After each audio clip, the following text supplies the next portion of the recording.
Hello dear student, welcome to class note হাট YouTube channel. আজকে তোমাদের মাধ্যমিকের লেসন 7-এর দ্য ক্যাট গল্পটি আমি তোমাদেরকে বাংলা করে বোঝাবো। অলরেডি হয়তো তোমরা এই গল্পটি পড়ে নিয়েছো, তারপরেও তোমরা যদি এই ভিডিওটা দেখো, আশা করি তোমাদের এখান থেকে যা প্রশ্ন উত্তর বা শব্দের মানে বা লাইনের অর্থ যদি কোনো জায়গায় জটিলতা থাকে সেটা বুঝতে পারবে। প্রত্যেকে মনোযোগ দিয়ে শুরু থেকে শেষ পর্যন্ত দেখার অনুরোধ রইল। তা আমরা শুরু করি, চলো। The cat. ক্যাট মানে আমরা জানি বিড়াল। লিখেছেন বার্টন পিটারসন। তাহলে এই যে বার্টন পিটারসন, এনার সম্পর্কে একটু জেনে নিই। ইনি হচ্ছেন অস্ট্রেলিয়ান পোয়েট। ইনি ছিলেন অস্ট্রেলিয়ান পোয়েট, জার্নালিস্ট, মানে যারা সাংবাদিকের কাজ করেন, এবং ইনি যত লেখালেখি করেছেন বেশিরভাগ লেখালেখিগুলোই হচ্ছে ওনার অস্ট্রেলিয়ান লাইফের উপর ভিত্তি করে, অর্থাৎ অস্ট্রেলিয়ানের জীবনযাত্রার উপর ভিত্তি করে। আজকে যে টেক্সট আমরা আলোচনা করতে যাচ্ছি সেটা হচ্ছে দ্য ক্যাট। অর্থাৎ এখানে তোমরা দেখতে পাবে একটা বিড়ালের দৈনন্দিন যে কার্যকলাপ, অ্যাকচুয়ালি বিড়ালটা কেমন প্রকৃতি, তার স্বভাব কেমন, সেইগুলো আমরা এখানে গল্পের মাধ্যমে বুঝতে পারবো। তাই চলো ইউনিট 1টা আমরা বুঝে নিই।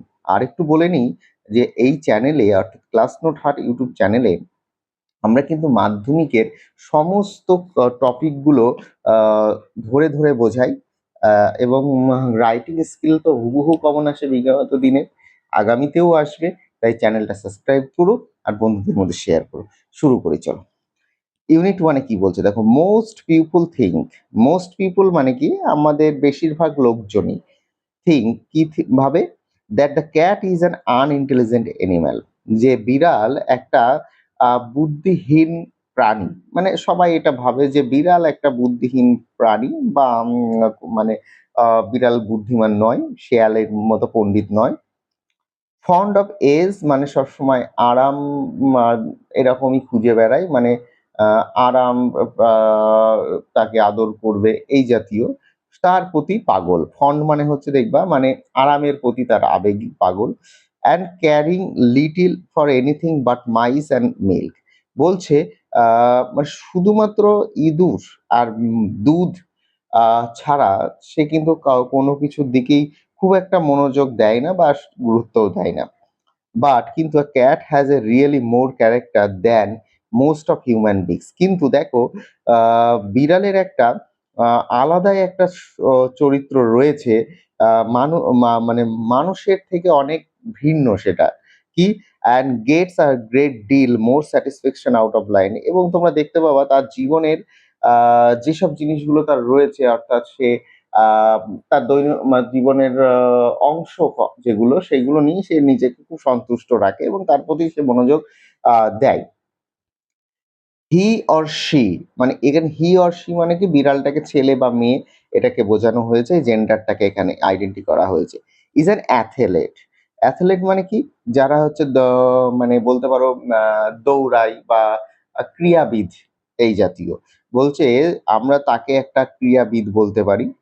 And Acrobat and a Grimm fighter. Acrobat বলতে কি, অ্যাক্রোবেট মানে কি, মানে তার ফিজিক্যাল যে মুভমেন্ট, মানে বিভিন্ন রকম দৈহিক যে ওর যে মুভমেন্ট গুলো, অর্থাৎ হাত পা ছড়ানো, বা এখান থেকে তোমাকে বলি, ধরো তুমি যদি কোনো বিড়াল কে যদি 1 ফুট উঁচু থেকেও 4 পা ধরে উপর করে তাকে যদি ছেড়ে দাও, দেখবা বিড়ালটা যখন নিচে পড়ছে তখন তার পা 4টে কিন্তু নিচে পড়ছে।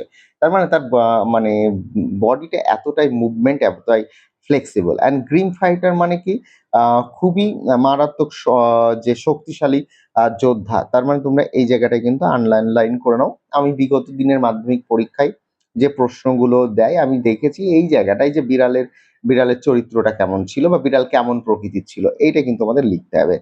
All day long the cat loops, মানে সমস্ত দিন বিড়ালটি লাফিয়ে লাফিয়ে বেড়ায়। লুপস মানে হচ্ছে লাফিয়ে লাফিয়ে বেড়ায় অ্যাবাউট দ্য হাউস। দেখবে প্রত্যেকের বাড়িতেই বিড়াল একবার এই ঘরে যাচ্ছে, একবার ও ঘরে যাচ্ছে, মানে সারাদিন এদিক ওদিক। Takes things easy and allows himself to be pestered by the attention of the people in the house. এবং নিজেকে এমনভাবে উপস্থাপনা করছে সবার সামনে যেন সবাই তার প্রতি বিশেষ মনোযোগ দেয়, মানে বাড়িতে যত লোকজন আছে সব যেন তার দিকে নজর রাখে, বা তাকেই সবাই গুরুত্ব দেয়, এই বিষয়টা কিন্তু আমরা এখানে বুঝতে পারছি।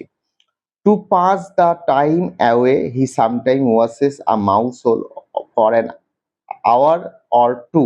বলছে টু পাস দ্য টাইম মানে সে সময় কাটায়, হি সামটাইম ওয়াচেস একভাবে তাকিয়ে থাকতে কোনো কোনো সময় দেখেছি আমরা, এ মাউস হোল একটা ফর অ্যান আওয়ার আর টু, মানে আমরা দেখেছি বিড়ালকে সময় কাটাতে যে ঘন্টার পর ঘন্টা, হয়তো ১-২ ঘন্টা একভাবে একটা ইঁদুরের গর্তের দিকে তাকিয়ে তাক করে বসে থাকে এবং সেইভাবেই তার জীবনের সময় কাটায়।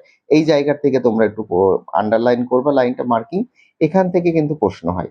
Just to keep himself for dying of boredom, মানে সে যে বিরক্তিকর জীবনে না পৌঁছে যায়, তার দৈনন্দিন যে বিরক্তিকর মুহূর্তগুলো থেকে কাটানোর জন্য সে কিন্তু ওই মাউস হোল অর্থাৎ ইঁদুরের গর্তের দিকে কিন্তু ১-২ ঘন্টা একভাবে তাকিয়ে থাকে। People get this idea that this sort of things is all that holds life for a cat. মানে কি, লোকজন একটা ধারণা নিয়ে থাকে যে একটা বিড়ালের জীবনযাত্রা সম্পর্কে এই সামান্য কিছু বিষয়টাই রয়েছে। But watch him as the shade of evening clock. কিন্তু মজার ব্যাপার, সবথেকে বিড়াল যে কেমন প্রকৃতি তাকে দেখতে হলে তোমার ইভিনিং ফল অর্থাৎ সন্ধ্যা যদি গড়ায়, সন্ধ্যা গড়ানোর পরেই বিড়াল কেমন প্রকৃতির সেটা কিন্তু তুমি দেখতে পাবে। You can see the cat as he really is. তুমি দেখতে পাবা বিড়াল অ্যাকচুয়ালি কেমন। মানে কি, তুমি সারাদিন দেখবা বিড়াল মিউ মিউ করে ঘুরে বেড়াবে, যেন মনে হয় ভাজা মাছটা উল্টে খেতে জানে না।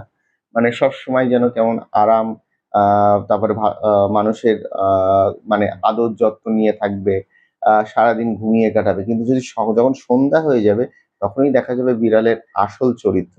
তখন সে কিন্তু হয়ে যাবে গ্রিন ফাইটার। তাহলে এই গেল ইউনিট 1। এবার